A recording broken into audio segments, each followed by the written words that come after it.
këtë gjë. E ka bërë këtë faktikisht dia apo jo? Siç e bëri dia.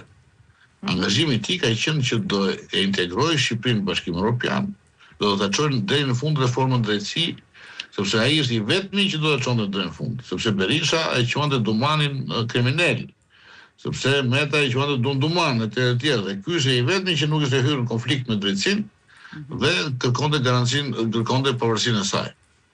Sot, pa mbushur akoma viti nga vota që ka marrë dhe nga mandati që ka marrë, pavarësisht se e votit, ai tregon që nuk marr asnjë përgjegjësi për atë që ka thënë. Nuk marr përgjegjësi për votën, pra ai angazhim politik që mori nuk ekziston.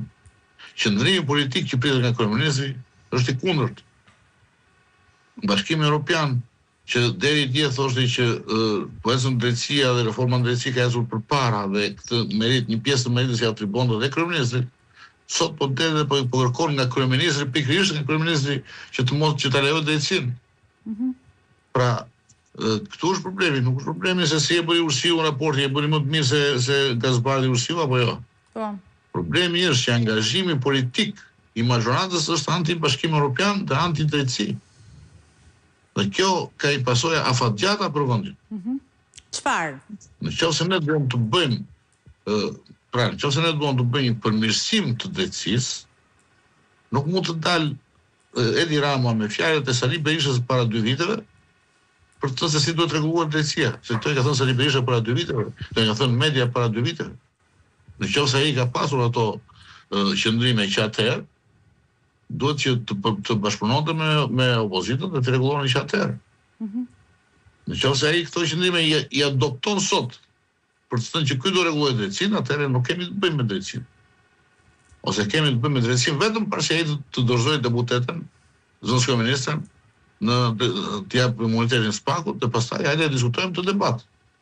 Hajde flasim bëri debat, sepse gjithmonë ka gjëra për të përmirësuar dhe gjithmonë ka mundësi që ta kontrollosh si pushtet i cili duket se në një moment sigur ka marrë më shumë pushtet se duhet të ndryshojnë në kompetencat e pushtetet e tjera. Siç supozohet se po bën drejtësia sot, Spaku sot. Ky është debat që bëhet pasi ti ja dorëzon drejtësisë ata që Spaku kërkon. Jo për të mbrojtur ata që, sepse kur mbron ata që Spaku kërkon, atëherë ti e komprometon drejtësinë.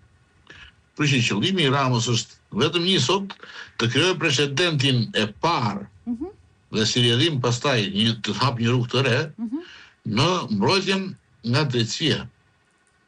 Për të dhënë garanci të gjithë atyre që akuzohen nga drejtësia, të gjithë atyre që zbatojnë urdhrat e tij të dyshimt, shumë të dyshimt, që vinë pas takimeve drejt për drejt me biznesmenët që kanë konflikt interesi të minimalisht dhe që duhen hetuar më vete dhe që mund të çojnë edhe te korrupsioni pastaj, se na kuptojmë se ku kanë shkuar parat. Po se kjo është në vazhdimisht që këtu nuk ka korrupsion. Po zbatuar urdhrat e mi, unë do ju mbroj tani.